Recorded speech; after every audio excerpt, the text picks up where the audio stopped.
La Ciudad de Buenos Aires, el gobierno, presentó un proyecto de ley en la legislatura a través de los representantes de distintos bloques. Es un proyecto de ley bastante simple, en el sentido que implica una quita del 80% del impuesto a la plusvalía. Ese es el proyecto bastante simple. Hay que explicar qué significa eso, ¿no? ¿Qué es el impuesto a la plusvalía? ¿Cuál es su origen? ¿Por qué es tan agravante esta situación en el contexto de crisis habitacional de la Ciudad de Buenos Aires? En el 2018 se empezó a debatir lo que era la nueva planificación de la ciudad con la discusión del código urbanístico. Con el código urbanístico que se aprobó en el 2018 se incrementó la capacidad constructiva entre un 300 y un 700% en toda la ciudad de Buenos Aires, en algunos lugares más o menos. Como eso implicaba una gran transferencia de generación de riqueza para algunos sectores, porque imagina que tu propiedad o tu suelo de un día para el otro vale 3 veces más o 7 veces más. Entonces, como eso era un gran negocio en toda la ciudad, en la legislatura trataron de compensar esa transferencia de riqueza diciendo, bueno,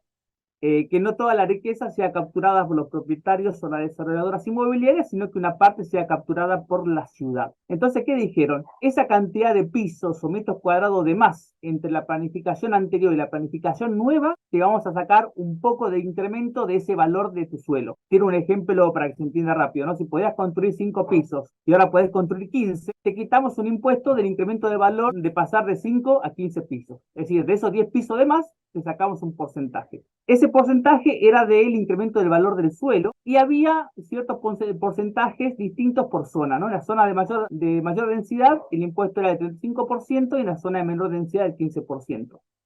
El dinero que se recaudaba de ese impuesto, que se conoce como impuesto a la plusvalía, al plusvalor del suelo, iba a ser destinado a políticas habitacionales, se creaba un fondo. Durante el año 2019-2020 que estuvo funcionando este fondo, ese dinero no se destinó a esas políticas habitacionales, sino que se destinó a recursos generales de la ciudad con la excusa de la pandemia y la emergencia. Cuando más o menos ha pasado la pandemia, directamente lo que hace el gobierno es derogar ese fondo y crea un fondo nuevo, y en ese fondo nuevo le da una amplitud de destino que el gobierno lo puede utilizar para cualquier actividad de desarrollo, que sabemos que el gobierno lo destina para financiar desarrollos inmobiliarios, ¿no? O desarrollo urbano de ciertas zonas beneficiando a las desarrolladoras. Así que esa compensación que iba a ir a política de vivienda terminó esfumándose. Y ahora el gobierno quiere dar un paso más. Ya ni siquiera está obligado a que el destino de esa plusvalía, de esos fondos, vayan a políticas de emergencia habitacionales, sino que le va a quitar recursos a ese fondo. Le va a sacar el 80% de lo que recauda en la mitad de la ciudad de Buenos Aires, en 7 comunas, en la comuna 3, 4, 5, 7, 8, 9 y 10. En esas 7 comunas, la mitad de la ciudad de Buenos Aires, la mitad de la población, el gobierno va a quitar estos impuestos, sin exigir absolutamente nada a cambio. No exige que no se construya vivienda suntuosa, sino que se construya vivienda para la clase media, media bajas,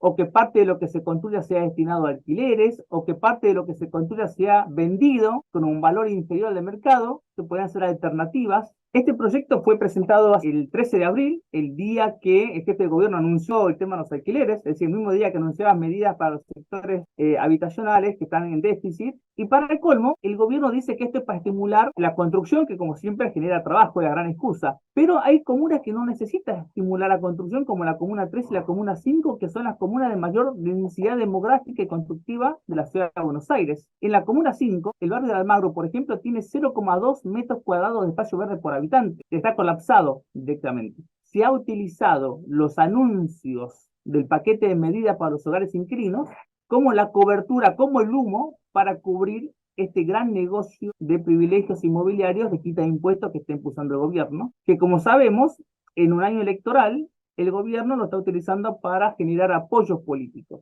Desde el año pasado, mejor dicho, es una estructura de este gobierno generar favores inmobiliarios, privilegios, excepciones, venta de tierras regalada pública para lograr apoyo político, caja política para su carrera presidencial de Rodríguez Larreta. Que estamos hablando de miles de millones de pesos y que incluso uno podría decir, bueno, vamos a estimular a los pequeños desarrolladores inmobiliarios. Pero no, este es para todo tipo de obra de envergadura, incluso obras que superan los 5.000 metros cuadrados, que son las obras de mayor envergadura de la Ciudad de Buenos Aires. Así que nuevamente estamos quitando impuestos sin direccionar las razones, sin exigir condicionamientos y para favorecer a los sectores de mayor concentración económica de la ciudad.